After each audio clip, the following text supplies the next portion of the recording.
오늘도 좋은 날을 주시고 주 앞에 나와서 기쁘게 예배게 하신 주님을 찬양합니다. 하나님께 영광의 박수 올려드립니다. 여러분, 주님께서 2014년 첫 주로 예배하는 여러분의 입술에 하늘의 풍성한 은혜로 채워주실 줄 믿습니다. 여러분, 아프리카에는 뱀자미 술이라는 아주 특이한 새가 있었습니다. 이 새는 평소에 잘 날아다니다가도 어느 순간 고통을 감지하거나 위험을 느끼면은 갑자기 날 수 있는 능력을 잊어버린다고 합니다. 날 수 있는 능력을 잊어버린 새는 땅을 기어다니다가 끝내는 목숨을 잃어버리거나 다치게 되는 특이한 특징을 가지고 있습니다. 사랑하는 성도 여러분, 이 새를 보면서 저는 우리의 모습을 보았습니다. 한 해를 시작할 때 우리의 믿음은 하늘을 나는 새와 같습니다. 예배도 뜨겁고 감사도 뜨거우며 항상 믿음의 날개를 펴서 하나님께 날아갑니다.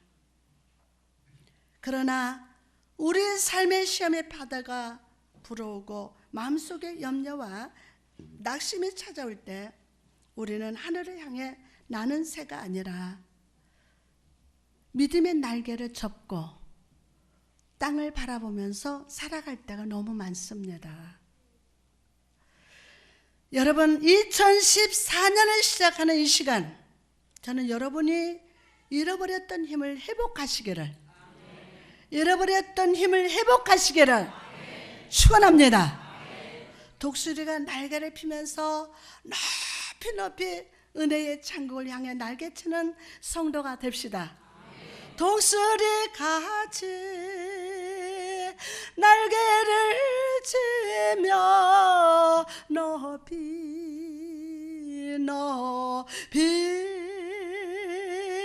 푸른 창공 나르네 뛰어가도 고단지 않고 걸어가도 피곤치 않네. 할렐루야. 2014년 한 해 시험과 고난이 찾아온다 해도 나의 연약함을 도우시는 성령님을 의지하며 언제나 주께 나아가는 성도 여러분 되시기를 주님의 이름으로 축원합니다. 오늘 거룩한 영 회복의 영 설교를 할 텐데요, 새벽에 갑자기 설교를 바꿨습니다. 하나님 이 설교를 오늘 하라고 그래서 주보를 다 붙인 거 있죠. 여기 다시 다 붙였어요. 바꿔가지고 갑자기 바꿔서, 그래서 이 원고가 어디 있는지도 모르고, 근데 하나님이 이렇게 지시해 주셔서 원고도 찾았고, 그래서 설교를 바꿨어요. 새벽에 하나님이 하라는 대로 하는 것이 주의 종이죠. 그렇죠? 할렐루야. 오늘은 거룩한 영 회복의 영이라는 제목으로 은혜를 받고자 합니다. 여러분, 성경에 보면 시대마다 하나님의 들어서 크게 사용하시는 사람들이 있습니다. 그들의 삶을 보면 하나님과 동행한 역동적인 증거들과 신실하게 믿고 의지한 주님께서 그분의 성령을 통하여서 이루신 놀라운 부흥과 구원의 역사가 가득합니다. 그들의 특징을 보자면 모두가 성령의 축복을 받은 사람들이었다는 겁니다. 누구의 축복이요? 성령의 축복을 받은 사람이었다는 거예요. 하나님의 축복해 주시는 것은 새로운 문화도 아니고 새로운 조직이나 신기한 기발한 방법도 아닙니다. 또한 성령은 여러분의 계획에 부어지는 것도 아닙니다. 성령은 사람들 위에 임하십니다. 오늘날도 성령은 당신이 쓰실 수 있는 사람들을 찾고 계십니다. 당신 쓰실 수 있는 사람들을 찾고 계세요. 여러분이 계획이 아니에요. 기발한 문명도 아니에요. 하나님이 쓰실 수 있는 사람들을 찾고 계십니다. 특별히 거룩한 자를 찾고 계심을 믿으시기 바랍니다. 하나님의 쓰임을 받는 사람들은 성령의 거룩한 기름을 통과시키는 파이프와 같은 역할을 하는 사람들입니다. 파이프이되 말씀에 대한 순수한 믿음을 지닌 금으로 만들어진 파이프여야 합니다. 또한 비어 있어야 하고 흠이 없어야 합니다. 비어 있어야 돼요. 흠이 없어야 돼요. 그러할 때 기름이 가득히 아무 거침없이 그리고 낭비함 없이 흘러가게 됩니다. 오늘 읽은 본문 말씀에 나온 다니엘이 이와 같은 사람이었습니다. 그는 하나님 앞에서 정금 같은 믿음의 사람이었으며 제약에 흠이 없는 아주 성결한 사람입니다. 오늘 시간 우리 모두가 다니엘처럼 성결해지기를 사모합시다. 본문 말씀 8절 보니까 다니엘은 뜻을 정하여 라고 되어 있습니다. 뜻을 정하여. 뜻을 정하여 라는 말은 온 마음과 온 영으로 결심했다는 것입니다. 마치 마리아가 주님 발 앞에 향유 옥합을 깨뜨린 것처럼 다니엘은 거룩한 하나님의 이름을 위해서 자신의 심령부터 구별하여 드리기 시작했어요. 자기의 심령부터 어떻게 해요? 구별해서 드리기 시작했어요. 사도 바울은 예수님의 이름을 위해서 삶 전체를 제물 위에 술을 붓는 향기로운 전제와 같이 쏟아 부어 드렸습니다. 하나님께서는 그들의 삶을 받으셨으며 그들의 제물을 허명하셨습니다. 그리고 연락의 증거로 그들의 사역과 삶 위에 성령의 불이 떨어지게 하셨습니다. 인간의 진정한 영적 변화는 항상 내면적인 데서부터 일어나는 것임을 믿으시기 바랍니다. 내면에서부터 변화가 일어나야 돼요. 한 사람의 인격과 영혼이 예수 그리스도의 말씀 앞에 온전히 드려지는 일은 인간의 내면에 직접 역사하실 수 있는 유일한 분인 성령에 의해서만 가능한 것임을 믿으시기 바랍니다. 성령님 오늘 기름 부어주시고 임재하여 주옵소서. 성령의 불 없는 외면적인 경건은 성령의 기름이 없이 인간의 기름을 가지고도 얼마든지 흉내낼 수 있습니다. 다니엘은 비록 왕이 주는 진미와 포도주를 할지라도 그것이 우상에게 드려진 다음에야 먹을 수 있는 음식들이었음을 알았습니다. 다니엘은 그런 것을 먹는 것은 우상 숭배에 참여하는 것으로 간절했습니다. 12절에 보니까 청하오니 당신의 종들을 열흘 동안 시험하여 채식을 주어 먹게 하고 물을 주어 마시게 한 후에 라고 되어 있습니다. 달리 말하면 이것을 먹을 수 없습니다. 우리에게 다른 음식을 주십시오. 나는 진미와 포도주가 싫습니다. 대신에 채소와 물을 주십시오 라고 아주 담대하게 외쳤습니다. 하나님이 이 말을 듣고 기뻐하셨어요. 너무 기뻐하셨어요. 하나님을 사랑하는 사람은 세상과 떡과 고기와 포도주를 거부하기로 믿음의 뜻을 정하며 하나님 말씀과 성령을 쫓아 살아가라는 사람임을 믿으시기를 바랍니다. 바벨론 왕의 진미와 포도주가 다니엘의 신앙을 시험하였듯 이 세상 임금 마귀도 우리의 신앙의 진실성을 시험합니다. 우리 신앙의 진실성을. 매일의 생활과 문화 속에 널려있는 이 재성에 깃들여진 떡과 고기들, 우리를 취하게 만들어서 비틀거리게 하는 세상 풍습과 우상 숭배의 포도주들, 이것을 과감히 거부하고 하나님만 의지할 때, 하나님만 의지할 때 하나님께서 기뻐하심을 믿으시면 아멘합시다. 오직 술 취하지 말고 성령의 충만함을 받으라. 육신의 술뿐만이 아니라 우리의 영혼을 취하게 만드는 영적 술들을 예수의 이름으로 끊을지어다. 다니엘은 그 상황에서 여러 가지 핑계댈 만한 조건들이 있었음에도 불구하고 자신이 섬기는 하나님의 말씀에 자신을 주관하는 유일한 것이 되도록 인생의 길을 선택했습니다.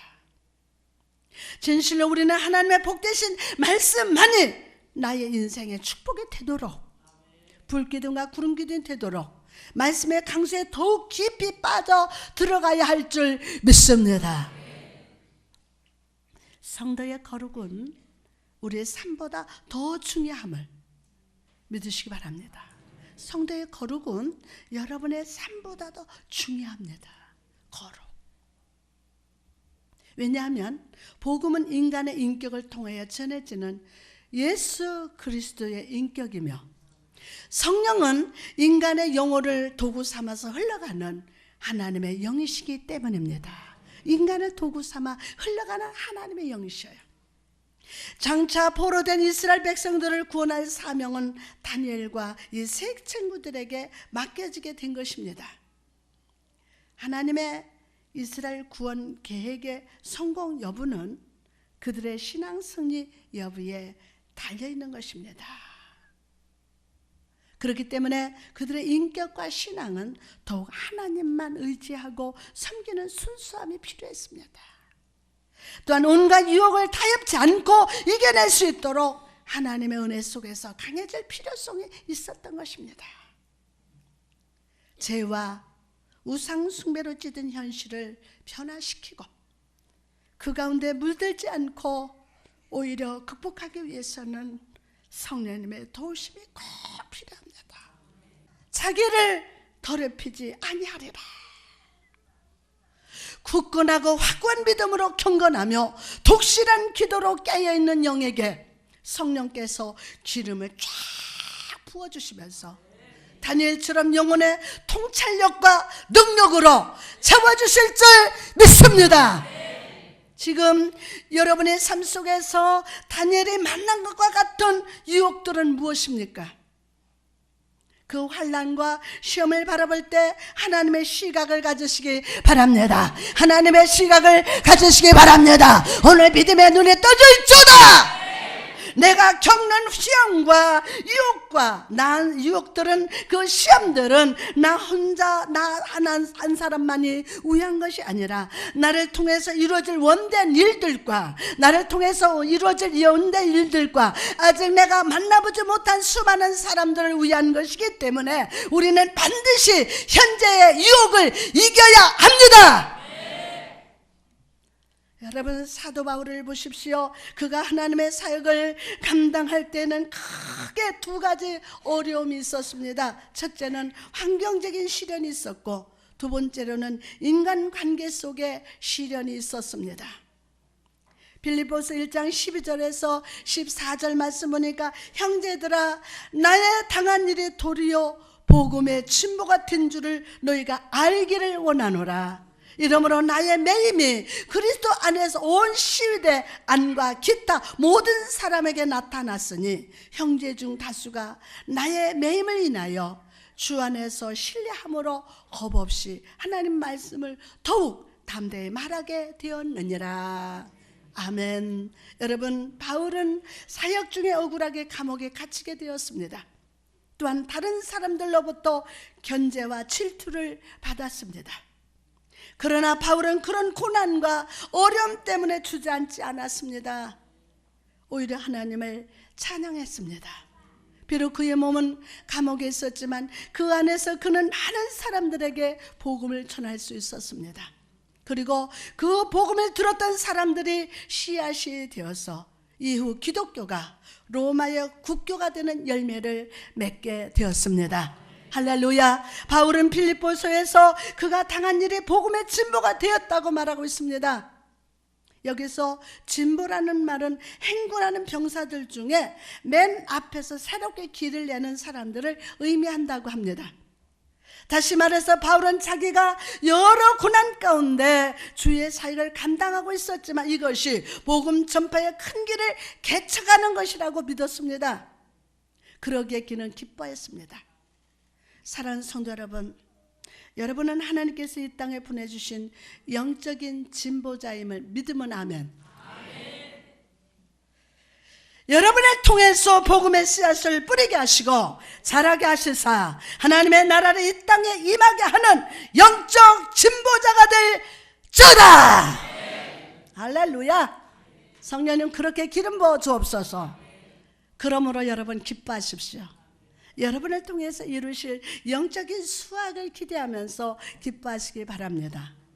다음으로 다니엘의 거룩함은 이미 소년 시절에 확인됐다는 것에 주목해야 됩니다. 성인이 되어서라든지 중년이 나이가 되어서 다니엘이 이런 시험을 만난 것이 아닙니다. 이것은 신앙의 적인 제약들에 대해서 시작부터, 신앙의 적들인 이 제약들에 대해서는 언제부터? 시작부터 차단해야 한다는 교훈입니다. 오늘 차단합시다. 시작부터. 아멘. 만약 다니엘이 소년 시절에 자기를 더럽혀 버렸다면 어떻게 되었을까요? 사자굴의 영적 승리도 없었을 것입니다. 하나님의 지혜와 신도 임하지 않았을 것이며 다니엘에게 임한 계시도 존재하지 않았을 것입니다.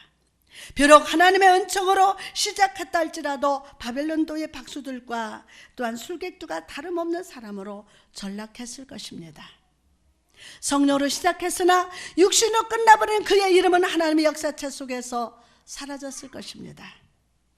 우리도 자신을 더럽힐 만한 제약들에 대해서 다니엘처럼 뜻을 정하여 자신을 지키지 못한다면 더 이상 마귀의 천재의 승리도 없었을 것이며 더 이상 지혜의 영, 계시의 영이 임하지도 않았을 것입니다. 하나님의 신의 감동이 없는 비참한 모습은 여러분 상상하기도 두렵습니다.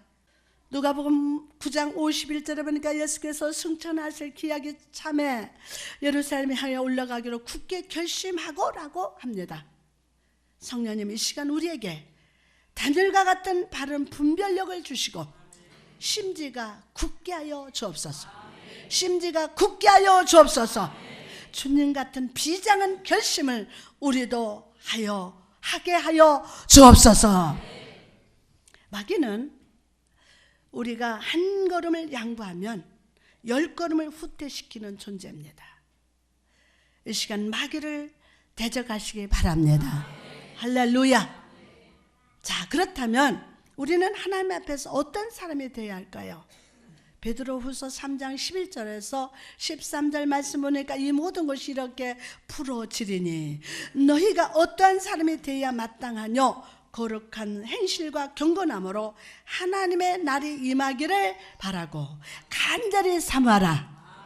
간절히 사모하라. 그날에 하늘이 불에 타서 불어주고 체질이 뜨거운 불에 녹아지려니와 우리는 그의 약속대로 의에 거하는 바 새하늘과 새 땅을 바라보도다. 할렐루야. 성령님은 신앙의 정통성을 지키는 사람을 사랑하십니다.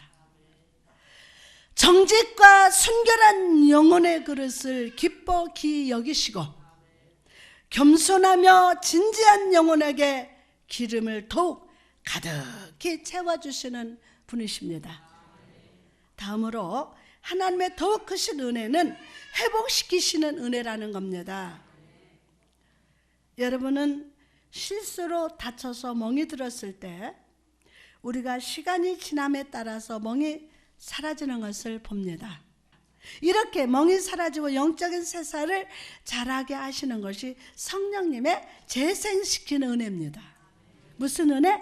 성령님의 재생시키는 은혜입니다. 여러분, 재생이란 다시 살려내는 것을 말합니다. 다시 살려낸다. 성령님은 다시 살려내시는 영, 재생의 영임을 믿으시면 아멘 합시다. 할렐루야. 아멘. 우리 모두는 다니엘과 같이 주님 앞에 순결하게 살기를 원합니다.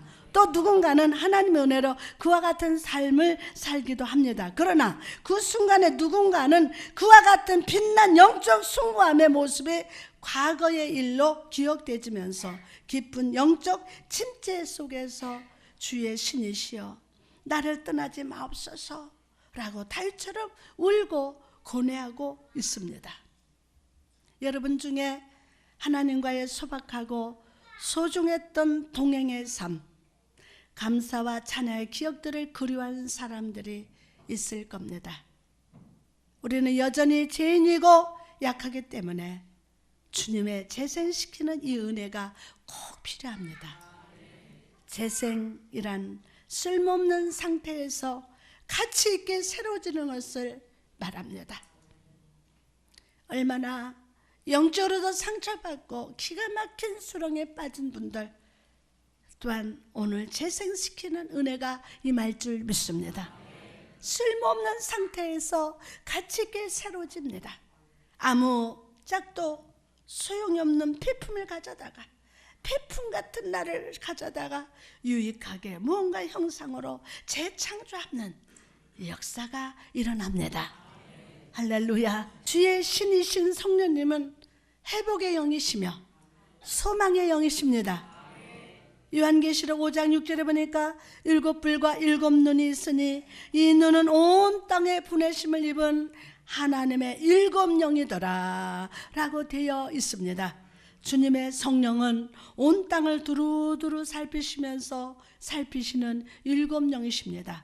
7영이란 함은 완전함을 뜻합니다.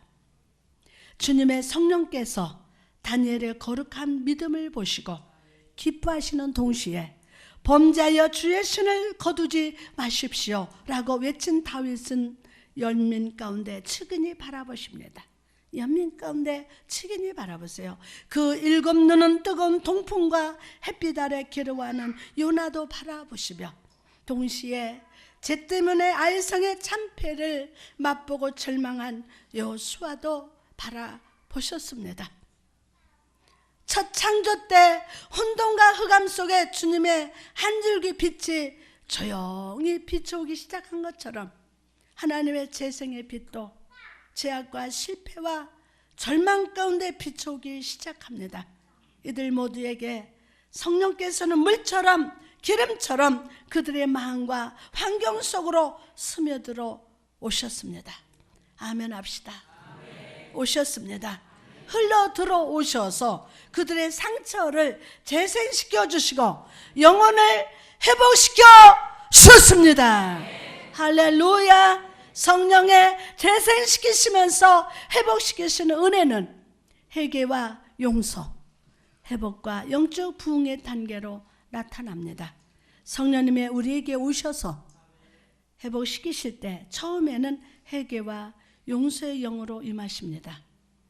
평화를 가져오는 비둘기로 오신 후에 그 다음에는 소멸하는 불로 나타나셔서 우리의 죄를 불태우시고 마지막에는 불의 혀로 임하셔서 영적 충만의 자리로 이끌어 가십니다.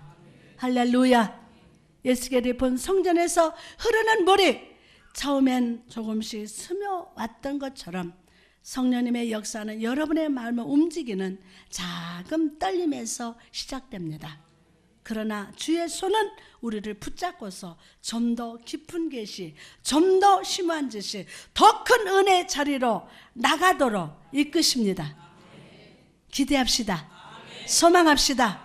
성령의 바람은 얕은 물가에서 점차적으로 찰싹거리는 파도를 지나서 저 믿음의 바다로 우리의 믿음의 배를 이끌어 가십니다. 할렐루야. 그 바다는 은혜의 대양입니다. 은혜의 대양입니다.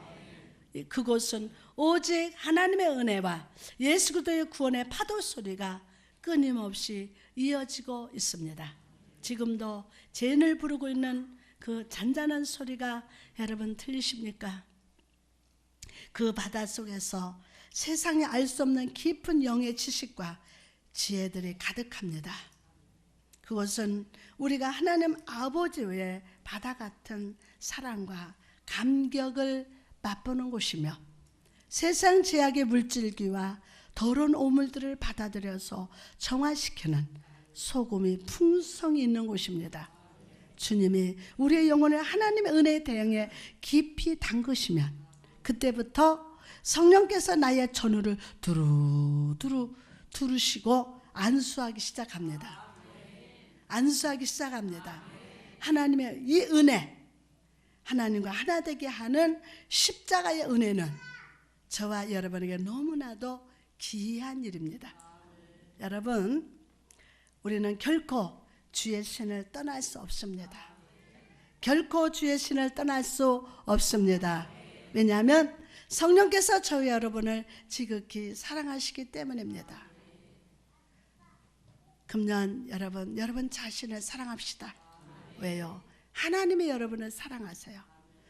그 사랑의 성령은 우리가 음부 가운데로 지나갈 때도 우리를 떠나실 수 없으며 많은 불이나 큰 불의 위험 속에서도 저와 여러분을 지키시는 진정한 아버지가 되십니다. 정녕 주의 신을 떠나지 않으실 것이기에 내 삶 속에 그분의 선하신 인도하심과 인자하신 손길 또한 영원할 것임을 믿으시기를 바랍니다.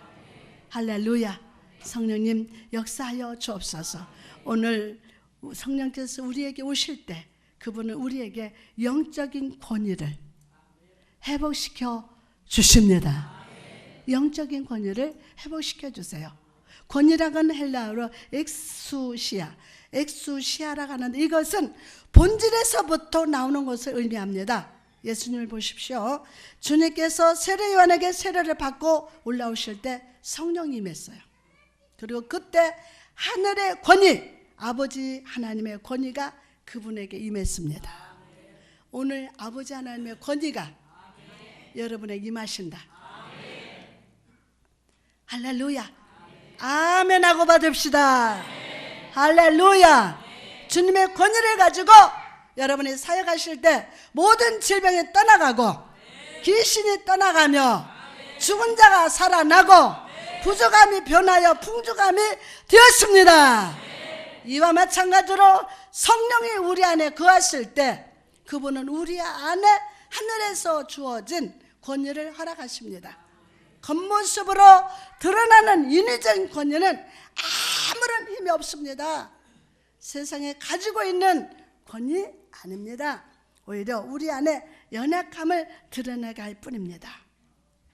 오늘 이 시간 세상의 권위가 아니라 성령으로 인해서 여러분의 내면에 하늘의 권위가 임하기를 축복합니다. 이 시간 꼭 받으시기 바랍니다. 하늘의 권위가 오늘 임하기를 주님의 이름으로 축복합니다. 여러분의 본질에서부터 하늘의 권위가 나올 줄 믿습니다. 그래서 여러분의 밟는 땅마다 복음의 생수가 흘러가고 병든 자가 회복되며 악한 사단에 쫓겨나갈 줄 믿습니다. 또한 연약함이 강함이 되고 부족함이 변하여 풍족함이 되는 축복이 임하게 됨을 믿으시기를 바랍니다. 할렐루야.